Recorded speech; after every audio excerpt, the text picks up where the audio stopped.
இப்போது புதிய அறிமுகம் ஆச்சி ஹோட்டல் சாம்பார் 50 கிராம் ரூபாய் 20 மட்டுமே. அனைவருக்கும் இதயத்தின் பொங்கல் நல்வாழ்த்துக்கள். பொங்கலோ Pongal.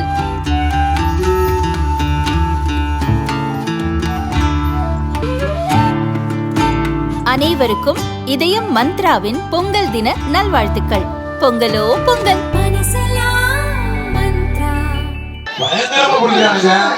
Super Veerappa. Left right அழகா சூப்பர் காலை சூப்பர் வீரர். ஆஹா ஆஹா புடிச்ச அருமையா புடிச்ச தம்பி. சூப்பர் வீரருங்க. கைதடி உற்சாகப்படுது. நல்ல வீரர். ஜல்லிக்கட்டுனாலே இந்த குரல் தான் டக்குன்னு ஞாபகத்துக்கு வந்து நிற்கும். நகைச்சுவை நையாண்டின்னு கலகலப்பா வர்ணனை செய்ய இவரை விட்டா இன்னொரு ஆள் கிடைக்கிறது கஷ்டம். அந்த அளவுக்கு இவர் பேச்சில் அனல் தெரிக்கும். களமதிரும் ஜல்லிக்கட்டு ஆட்டத்தை தொட்டு பார் பிடிச்சி பார்னு தெறிக்க விடும் கமெண்ட்ரியோட பார்க்குறதே தனி சுகம். மதுரை, தேனி, திண்டுக்கல், திருச்சி, புதுக்கோட்டை, தஞ்சாவூர்னு தமிழ்நாட்டில் நடக்கிற பல ஜல்லிக்கட்டு களத்தில் இந்த கணீர் குரல் கண்டிப்பாக ஒலிக்கும். 1000 ஜல்லிக்கட்டுக்கு மேலே வர்ணனை பேசிட்டாரு. அவனியாபுரம் ஜல்லிக்கட்டில் கூட இவர் குரல் தான் ஓங்கி ஒலிச்சது. 10 மணி நேரத்துக்கும் மேலா ரெஸ்டே இல்லாமல் கமெண்ட்ரி கொடுத்த செங்குட்டுவன் பல சுவாரஸ்யமான தகவலை பகிர்ந்துக்கிட்டாரு. ஜல்லிக்கட்டு வர்ணனை செய்கிறதுல இவ்வளோ விஷயம் இருக்குன்னு அவர் சொல்லும்போது ஆச்சரியமாக இருந்துச்சு. 21 வருஷமாக வர்ணனை பண்ணிட்டு இருக்கேன் சார். 1000 ஜல்லிக்கட்டுக்கு மேலே கமெண்ட்ரி பண்ணிட்டேன். எனக்கு பெருசாக பேசுகிறதெல்லாம் ரொம்ப கஷ்டம்லாம் இல்லை. ஆனால் இங்கே பேசும்போது கஷ்டமாக இருக்குது. ஏன்னா 12 மணி நேரம் தொடர்ந்து பேசணும். சாப்பிடாம கொள்ளாமல் சாப்பாடு கொடுக்குறாங்க, இருந்தாலும் என்னால் சாப்பிட முடியல. பேசணும். மற்ற ஜல்லிக்கட்டை விட இங்கே வந்து மைன்யூட்டாக பேசணும். ஏன்னா ப்ரெஸ்டீஜ் இஷ்யூவாக நினைப்பாங்க. அந்த ஜல்லிக்கட்டில் மாடு புடி மாடு இப்படிலாம் சொல்லும்போது ப்ரெஸ்டீஜ் இஷ்யூவாக நினைப்பாங்க. அதெல்லாம் பார்த்து கவனமாக பேசணும். ஏன்னா உலகமே இன்றைக்கி லைவில் பார்த்துட்டு இருப்பாங்க. ஒரு கவன சிதற ஒரு தவறான வார்த்தை தவறாக விட்டால் கூட பெரிய பிரச்சனை ஆயிரும், இஷ்யூ ஆயிரும். ஏன்னா உலக புகழ்பெற்ற ஜல்லிக்கட்டு அவனியாபுரம் ஜல்லிக்கட்டு இப்போ எல்லா தொலைக்காட்சியிலுமே இன்றைக்கி லைவ் கொடுத்தாங்க. ஆகும்போது பார்த்து கவனமாக பேசணும், கவனமாக கையாளணும். அதை நான் கவனமாக கையாண்டன்னு நினைக்கிறேன். ஆமாம் மரக்காலை மச்சக்காலை காரிக்காலை வாடா தங்கப்புள்ள வாடா அப்படின்னு சொல்லி அது டைமிங்கில் தான் சார். அது ஒன்று நான் வந்து மெனக்கெட்டு அந்த மாதிரிலாம் பேசுகிறதில்ல. பார்த்தாவே தெரியும் சார். எல்லா காளைகளுடைய வகையும் எனக்கு தெரியும். அதை பார்த்துன்னு டக்குன்னு சொல்லிடுவேன். எந்த மாடு தாவும், எந்த மாடு உள்ளேருந்து வராது, எந்த மாடு விளையாடும், அது உள்பட எனக்கு தெரியும்.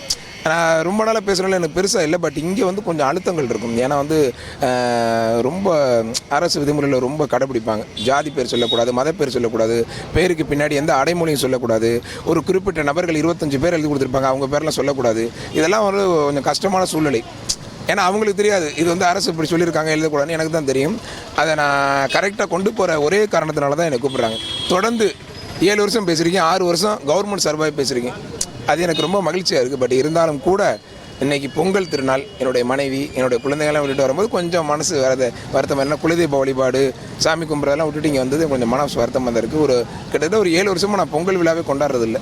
முதல் நாள் கொண்டாடுறது இல்லை, மறாத நாள் அப்படி தான் நான் கொண்டாடுறது. ஆமாம் சார். மாடு பிடிச்சி காலை வளர்த்து இந்த இங்கெல்லாம் தழும்பு இருக்குது, இந்த நெஞ்சிலமெல்லாம் உணர்ந்துருக்கு, இந்த கையெல்லாம் இதாக இருக்குது. மாடு பிடிச்சி மாடு வளர்த்து அதுக்கப்புறம் வந்தது தான் வர்ணனை. சின்ன பிள்ளையில் கபடியில் பேசினேன். இப்போ நல்லா கூப்பிட்றான்னு சொல்லிட்டு ஊர் பக்கத்து ஊர் தெரிஞ்ச ஒரு சொந்தக்காரன் பந்தக்காரன் அந்த மாதிரி கூப்பிட்டாங்க. இதுக்கப்புறம் தான் அந்த 2017 போராட்டத்துக்கு அப்புறம் சேலம், நாமக்கல், திண்டுக்கல், விருதுநகர் கிட்டத்தட்ட ஒரு 21 மாவட்டம் 22 மாவட்டம் பேசிட்டேன். அவனியாபுரத்தில் வீரரை கலரங்கினதில்லை. எங்கள் ஊர் திருச்சி, புதுக்கோட்டை, தஞ்சாவூர் அங்கே கலரங்கிருக்கு. இங்கே வீரரை கலரங்கினதில்லை. நான் உள்ளே நிற்கும் போதெல்லாம் பார்த்தீங்கன்னா அந்த அரசு உட்பட்டு பனியன் போட்டு உள்ளே நிற்கிறதெல்லாம் கிடையாது. அப்போ ஓப்பனாக யார் வேணாலும் மாடு பிடிக்கலாம், அந்த மாதிரி தான் இருந்துச்சு. இப்போ தான் அந்த அரசு இதுமில்ல கடைப்பிடிக்கிறாங்க. இப்போ காயம் கொஞ்சம் குறைவாக தான் ஏற்படுது.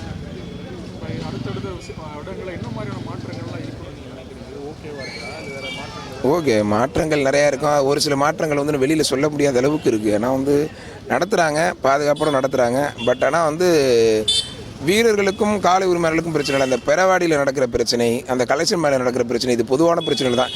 எனக்கு ஒரு பெரிய மாற்றங்கள் ஏற்படும் தெரியல. நல்லா தான் நடந்துகிட்டு இருக்கு, ஒன்றும் பிரச்சனை இல்லைங்க சார். தொட்டுப்பார் ஒருத்தர் மட்டும் தினமலர் சார்பாக அந்த மாடப்பா ஒருத்தர் மட்டும் பிடிச்சிப்பார். ஆத்தரத்தை நொறுக்கி எடுக்குதேப்பா. முதலமைச்சர் வழங்கும் ஒரு தங்க காசு, மாண்புமிகு அமைச்சர் வழங்கும் ஒரு சைக்கிள் பிடிச்சிப்பார். அழகுட என்னங்க தினமலர் சார்பாக அந்த மாடு சும்மா தெறிக்க விடுது, ஆத்தரத்தை பறக்க விடுந்த வீரருக்கு என்னாச்சு பாருப்பா.